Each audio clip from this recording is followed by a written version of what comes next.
자, 그렇다면 코로나 블루를 예방하고 또 코로나 블루 증상이 있는 분들이 증상을 경감시키기 위해서 할 수 있는 심리적인 방법이 무엇이 있을까요? 바로 심리 방역에 대해서 살펴보도록 하겠습니다. 현재 백신과 치료제가 없는 상황에서 코로나19를 이겨낼 수 있는 최선의 방법은요, 방역입니다. 방역은 역병을 막는다는 의미입니다. 감염원을 제거하고요, 발생했을 경우에 보고하고 또 실제로 감염이 됐는지 검사를 하고요, 그리고 감염이 됐으면 격리를 하고 검역을 하고 그리고 소독을 하고 조사를 하는 일련의 과정들을 방역이라고 하죠. 그래서 여러분, 한국의 방역이 매우 우수하다 해서 K방역으로도 해외에 소개가 되고도 있습니다. 코로나19를 이겨낼 수 있는 방법이 지금은 방역뿐이라면 마찬가지로 코로나 블루를 이겨낼 수 있는 최선의 방법도 심리 방역이라고 할 수 있습니다. 자, 코로나 블루로 인한 피해를 최소화하기 위한 심리 방역을 알아보기 전에 코로나 방역에 대해서 다시 한번 좀 짚고 넘어가도록 하죠. 여러분 잘 아시는 내용이더라도 너무 중요하니까 다시 한번 좀 기억하시는 차원에서 같이 살펴보죠. 자, 첫 번째는 아프면 3, 4일 정도 집에 머무는 겁니다.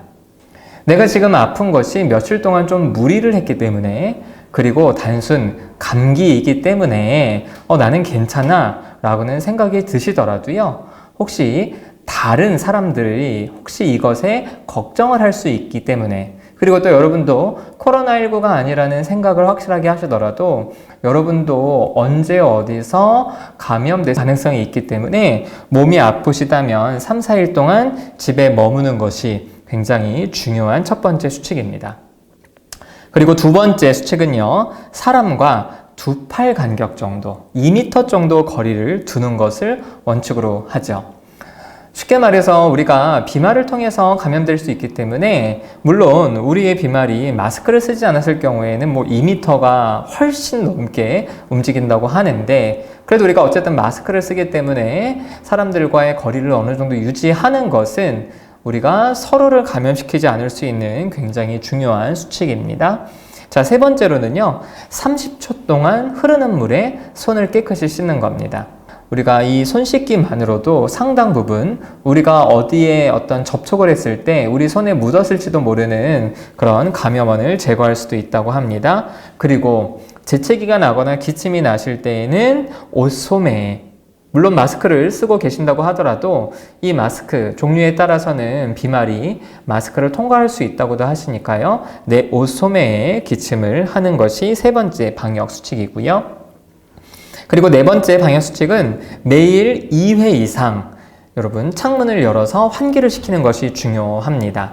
특별히 겨울철에는 우리가 실내에 있는 시간이 많아지고요, 또 날씨가 춥기 때문에 환기를 잘하지 않죠. 이것 때문에 겨울에 이 코로나19 감염자가 폭증할 거라는 그런 경고들이 계속 나오고 있는데요, 환기가 굉장히 중요하고요, 사용하고 있는 어떤 물건들 주기적으로 소독하시는 것도 필요합니다.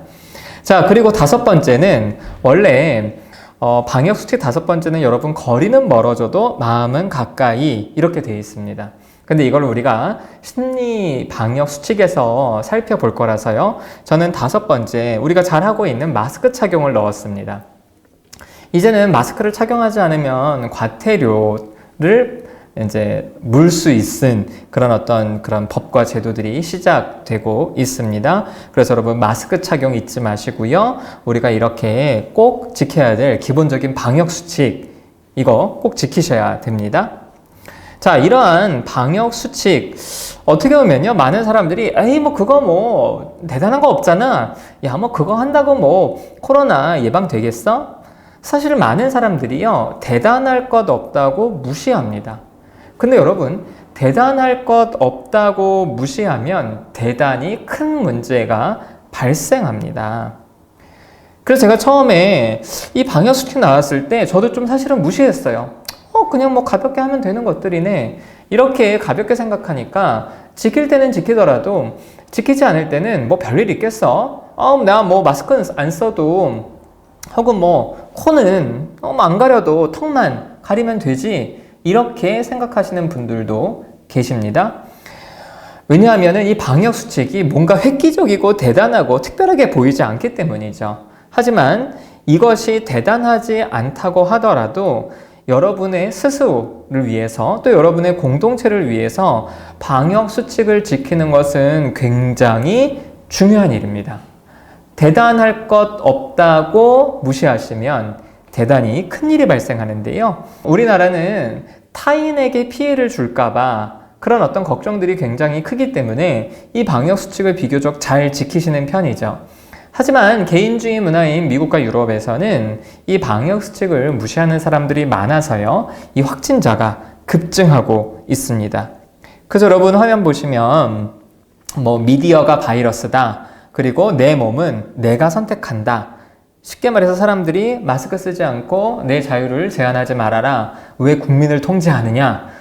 미디어가 이거 조장하는 게 아니냐? 이렇게 경제가 어려워서 되겠냐? 이렇게 이야기를 하면서 거리 시위를 많이 하죠.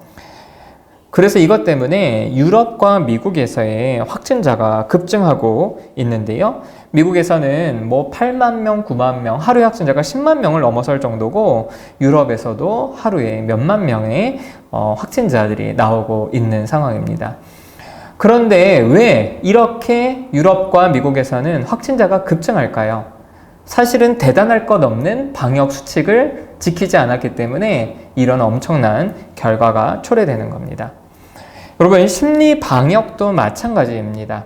제가 지금부터 말씀드리는 심리 방역의 수칙들은 어떻게 보시면 이거 너무 당연한 거 아니야? 이거 그냥 일상에서 그냥 가볍게 하는 건데 이게 한다고 대단히 되겠어? 이렇게 생각하실 수 있어요. 하지만 코로나를 막을 수 있는 방법이 지금은 방역밖에 없잖아요. 그리고 그 방역이 대단할 것 없는 것 같다고 무시하시면 엄청나게 큰 재앙이 초래되는 것처럼, 제가 지금부터 말씀드리려는 이 심리 방역 수칙도 어떻게 보시면 대단할 것 없지만, 이 대단할 것 없는 심리 방역 수칙을 여러분이 무시하신다면 우리의 마음에도 굉장히 큰 재앙이 닥칠 수도 있을 거라고 생각합니다. 자, 제가 여러분에게 설명드리는 심리 방역 수칙은 총 5가지입니다. 자, 하루 30분 여러분 꼭 햇볕을 쬐시기 바랍니다. 두 번째, 여러분 올바른 수면을 꼭 챙기시기 바랍니다. 세 번째, 여러분 몸과 마음을 건강하게 하는 식사, 건강한 식사를 하시고요. 자, 요 3가지를 제가 가리켜서 일상생활의 수칙이라고 했습니다. 우리가 일상에서 늘 지켜야 하는, 또 일상에서 쉽게 지킬 수 있는 그런 일상생활의 수칙이고요. 다음에 4번째는요, 현실적으로 생각하는 낙관주의자가 되라. 현실적인 낙관주의자 되기가 바로 4번째 수칙입니다. 이것을 제가 뒤에서 사건 해석의 수칙이라는 제목으로 자세하게 설명을 드릴 겁니다. 지금 여러분 코로나19 시대 때 우리에게 전에 없던 일들이 계속 닥쳐오고 있습니다. 우리 사회에도 그렇고요. 특별히 우리 개인에게도 많은 변화, 또 이런 변화 가운데서 우리가 많이 실패하고 좌절하게 되는 일들이 많이 있죠. 이렇게 실패와 좌절하는 사건이 우리에게 벌어졌을 때 우리가 그런 것들을 어떻게 해석할 수 있느냐, 우리가 어떻게 마주하느냐가 코로나 블루를 초래할 수도 있고요. 코로나 블루를 예방하거나 치유할 수도 있습니다. 그래서 사건 해석의 수칙으로 살펴볼 거고요. 원래 우리 방역 수칙 5번째가 거리는 멀어져도 마음은 가까이, 이거였잖아요. 근데 우리가 앞에서는 제가 마스크 쓰기로 넣었고, 이 5번째 거리는 멀어져도 마음은 가까이를 이 심리 방역 수칙에 넣었는데요. 바로 이것을 제가 인간관계의 수칙으로 말씀드리겠습니다. 자, 그래서 이제부터 여러분 코로나 블루를 예방하고 또 증상이 있을 때 증상을 경감시키고 치유하게 할 수 있는, 별로 대단할 것 없어 보이지만 무시했다가는 대단히 큰일이 발생할 수 있는 굉장히 중요한, 여러분이 꼭 지키셔야 될 심리 방역 수칙에 대해서 이제 본격적으로 하나씩 알아보도록 하겠습니다.